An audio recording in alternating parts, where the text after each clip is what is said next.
Hello friends, welcome back to my channel dinner রান্নাঘর। আজকে আমি তোমাদের দেখাবো আলুর পরোটা। এভাবে আলুর পরোটা বানালে কিন্তু আলুগুলো একদম বেরিয়ে যাবে না। চলো চলে যাই রেসিপিতে।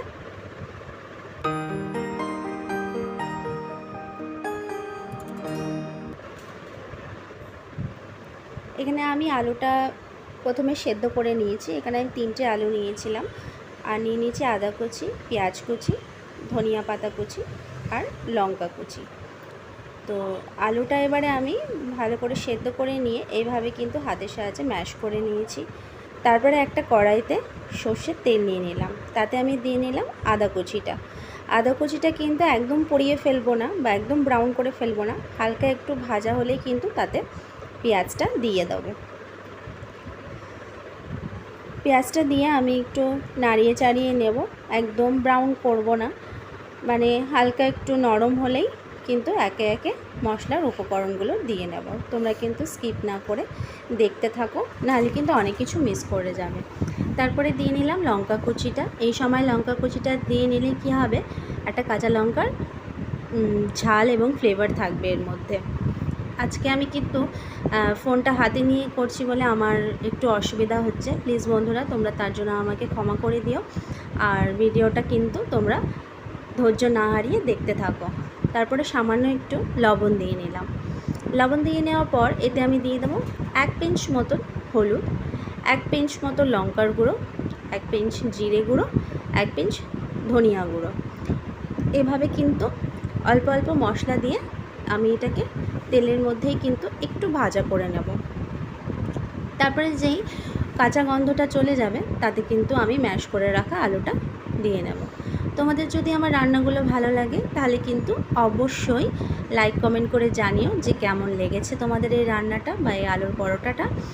আর যারা আমার চ্যানেলে নতুন আসছো, নতুন দেখছো, তারা কিন্তু চ্যানেলটাকে সাবস্ক্রাইব করে পাশের বেল আইকনটা প্রেস করে আমার সাথে থেকে যেও। আর যারা চ্যানেলটাকে সাবস্ক্রাইব করে দেখছো তাদেরকে কিন্তু অসংখ্য ধন্যবাদ জানাই। এভাবে কিন্তু আলুটা একদম ভাজা ভাজা করে নিচ্ছি, তার মানে তেলের মধ্যেই একদম যখন লেগে লেগে যাবে তো তখন মনে করব যে আলুটা কিন্তু হয়ে গেছে। তারপরে দিয়ে নেব সবার শেষে ধনিয়া পাতা, আর দিয়ে নেব কিন্তু চাট মশলা। তোমাদের কাছে আমচুর পাউডার থাকলেও তোমরা এখানে দিতে পারো। আমার কাছে এই মুহূর্তে নেই, তাই আমি দিতে পারলাম না, তাই জন্য চাট মশলাই দিলাম। তো চাট মশলাটা দিয়ে কিন্তু আমি গ্যাসের ফ্লেমটা অফ করে নেব। তারপরে এবারে খুন্তির সাহায্যে কিন্তু নাড়িয়ে চাড়িয়ে নেব। এবারে কিন্তু আটা ময়দা মাখার পালা, চলো দেখে নিই। এইভাবে কিন্তু আলুটা রেখে দেবে একদম হাওয়াতে, তাই ওটা শক্ত টাইট হতে সময় লাগবে। তারপরে কিন্তু এখানে আমি আটা ময়দা নিয়ে নিয়েছি। আটা ময়দা নিয়ে সামান্য একটু লবণ দিয়ে নিলাম। লবণটা কিন্তু তোমরা অবশ্যই পরিমাণ মতন দিয়ে নিও, কারণ কিন্তু এখানে আলুতে লবণ দেওয়া আছে।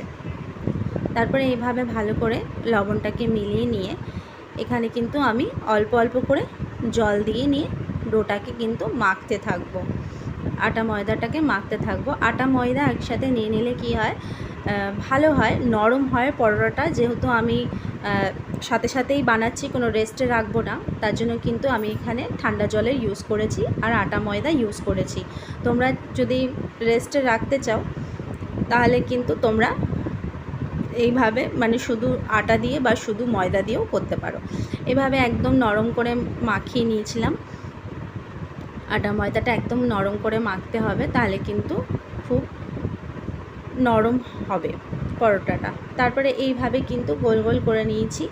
8টা ডো তৈরি হয়েছে, আর 8টা আমি আলুর ডোটাও তৈরি করেছি। এইভাবে গোল গোল করে লেচি কেটে নিয়েছি। তারপরে কিন্তু এইভাবে মাঝখানটাতে একদম গর্ত টাইপের করে নেব আলুটার আটা ময়দাটা মাখাটা। তারপরে তার মধ্যে কিন্তু একটু রিফাইন তেল দিয়ে নিচ্ছি। তোমরা চাইলে এখানে ঘিও ইউজ করতে পারো। এভাবে কিন্তু মাঝখানে একদম আলুটা বসিয়ে নিয়ে চারিধার দিয়ে ভালো করে ঠিক মোমোর মতন একটা আমি ডো তৈরি করেছি। এই যেরকম ঠিক মোমোর ফোরটা দেওয়া হয় এইভাবে কিন্তু বানিয়ে ওটা লক করে দিয়ে তারপরে কিন্তু আমি এটা বেলে নেব। এভাবে সবকটা আমি বানিয়ে নিয়েছি। তারপরে কিন্তু আলতো হাতে এইভাবে ঘুরিয়ে আস্তে আস্তে কিন্তু চাপ দিয়ে নেব, প্রেস করে নেব, যেন ভেতরে যে ডোটা আছে আলুর ডোটা সেটা চারিদিকে ছড়িয়ে যাবে, আর পরোটাটাও বেশ ভালো হবে, চারিদিকে আলুটাও ছড়িয়ে যাবে, খেতেও টেস্ট লাগবে, কোনো এক জায়গায় মানে লাম্প হয়ে থাকবে না। এইভাবে কিন্তু আলতো হাতে আস্তে আস্তে করে আমি পরোটাটা বেলে নিচ্ছি। ঠিক এইভাবে একটা থিকনেস নিয়ে আসতে হবে, খুব বেশি মোটাও না, খুব বেশি পাতলাও না। তারপরে কিন্তু আমি এখানে একটা প্যান গরম করে নিলাম, তাতে আমি পরোটাটা ভেজে নিচ্ছি। খুব অল্প তেল দিয়েই ভাজবো, খুব বেশি তেল দেওয়ার দরকার নেই, খুব বেশি তেল দিলে একদম চপচপা হয়ে যাবে। তোমরা চাইলে এখানে ঘি বা বাটারও ইউজ করতে পারো। তো এইভাবে আমি আমার পরোটাটা তৈরি করে নিয়েছিলাম। আলুর পরোটা খুব টেস্টি হয়েছিল, মজা লেগেছিলো, তাই জন্য তোমাদের সাথে কিন্তু রেসিপিটা শেয়ার করে নিলাম। নেক্সট আসবো অন্য কোনো রান্না নিয়ে। ততক্ষণ সবাই সুস্থ থেকো, ভালো থেকো। Thanks for watching.